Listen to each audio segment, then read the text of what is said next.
Welcome everybody back to our journey of Mishnah Yomit of Masechet Horayot, Be'ezrat Hashem aiming to make a siyum for the firstborn on Erev Pesach. To those who won't be able to go to shul and attend a siyum b'minyan or won't be able to finish a Masechet Gemara in such a short notice. So let us begin. Previously in the last Mishnah we've learned that if Beit Din teach or give a psak to the people, an instruction to the people that is wrong, they allow them to do something that's forbidden, and people or some individual was relying on that teaching of Beit Din instruction and violated that mitzvah, he is exempt from korban chatat, from an offering, a korban that one would usually bring when they sinned by mistake, b'shogeg. They won't have to bring this korban because they were relying on the teaching of Beit Din, of the high Jewish court of the Sanhedrin. In this Mishnah, we're going to talk about what happens when the Sanhedrin realized they were wrong and changed their minds. So let's dive right into the Mishnah. The Mishnah says the following: Horu Beit Din v'yad'u sheta'u v'chazru b'hen. So if Beit Din gave an instruction to the people and they realized they made a mistake, and they changed their mind. Chazru, they changed their mind. So they released a new update telling the people that what they previously said, in fact, is invalid. Ben sheheviu kaparatan, uben shelo heviu kaparatan. Whether they brought their atonement, and whether they have not brought their atonement yet. The atonement we're talking about here is a korban that's called parei elim davar shel tzibur. It's a special korban that is brought when the high court mislead the people in a way that a lot of people causes the masses to sin. There's a machloket tanaim who brings this korban, whether it's the high court who brings the korban or the entire tzibur bring the korban. So, but in this regard, it doesn't matter whether they have brought the korban of atonement or they haven't. It still doesn't matter. In either way, v'halach v'asa al pihen. So one individual followed their instruction and committed a sin. Says the Mishnah, Rabbi Shimon poter. Rabbi Shimon says he's exempt from a korban chatat.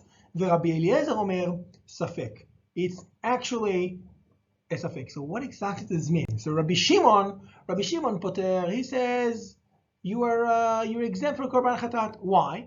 Because he was relying on the instruction of Beit Din, which has spread across the people, across the nation, and he hadn't heard the latest release of Beit Din changing their mind. That he hadn't heard. So he's exempt. He was shogeg. He was mistaken, relying on Beit Din. That's why he's exempt, just like in the previous Mishnah. However, Rabbi Eliezer Omer safek. He says it's a safek. What's a safek? A doubt. What does it mean?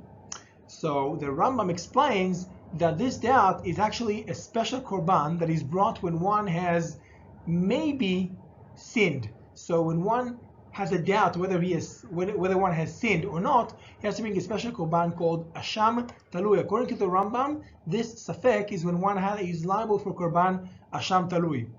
That's Rabbi Eliezer. According to the Gemara in Masechet Horayot, halacha is paskin.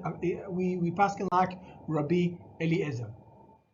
Now, the Mishnah is trying to explain what exactly was Rabbi Eliezer talking about. Ezeu safek. What was the case of safek of asham talui that one has to bring this korban that Rabbi Eliezer was referring to?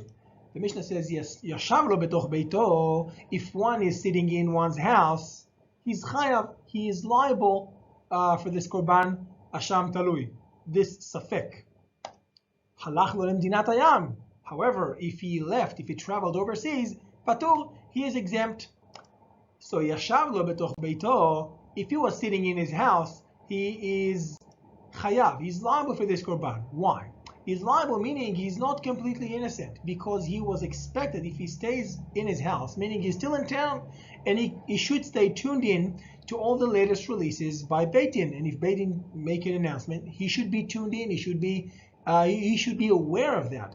And just the fact that he haven't heard does not exempt him completely. He hasn't been 100% innocent.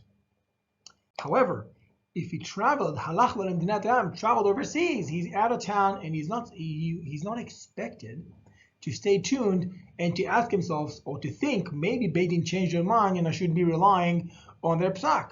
And in this case, he is considered innocent, and that's why he is exempt from that korban. One who's traveling overseas, he couldn't be connected or tuned in to Beit Din. Interestingly enough, I think nowadays we're with the whole global corona situation, we're all moving or shifting into learning Torah and getting updates online. So maybe this halacha maybe this halacha would be impacted by this all new reality, and one maybe should be expected to stay tuned to the latest updates, not just by the government, but also by the Beis Din. Now, Rabbi Akiva says, Modeh ani bezeh, shehu karov leptur min hachova. Rabbi Akiva says, I admit that this guy who was traveling overseas, he is closer to be exempt than to be liable. Meaning, if he's traveling overseas, he's not expected to hear the latest news. And therefore, I consider him shogeg, mistaken, and exempt from korban. Ben Azai says, Amar lo Ben Azai, mashna ze min hayoshev beito. What's the difference between one who's traveling and one who's sitting in one's house?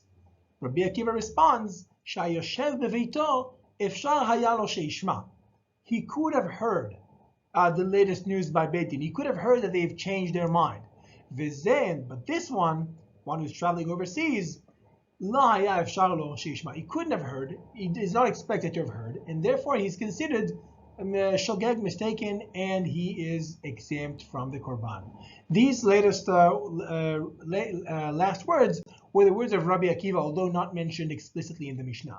Now, according to the Gemara, everyone agrees that one who's sitting in one's house is actually liable for the korban because he's been expected to get the update. And one who's traveling overseas, according to everybody, Lekule Alma, he's exempt for the korban because he wasn't expected. He's innocent. He's a shoygeg. He was relying on Beis Din. However, the machloket is in a specific case.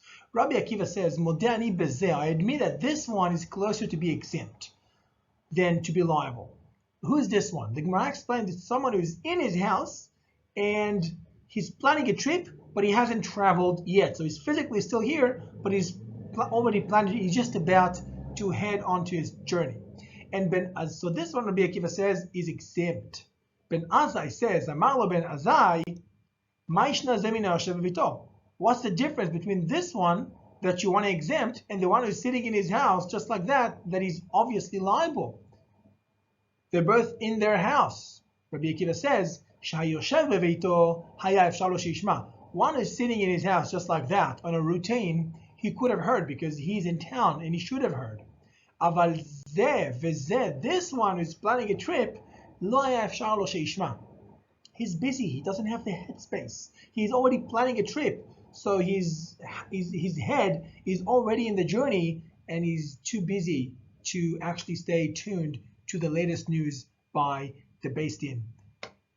So Be'ezrat Hashem, may we all be able to always stay tuned to the latest news, not only by the government, but also by the Beit Din, by the Torah, by the Torah world, through the beautiful, beautiful tool that the internet is. And may we all have a wonderful day, and leitraot.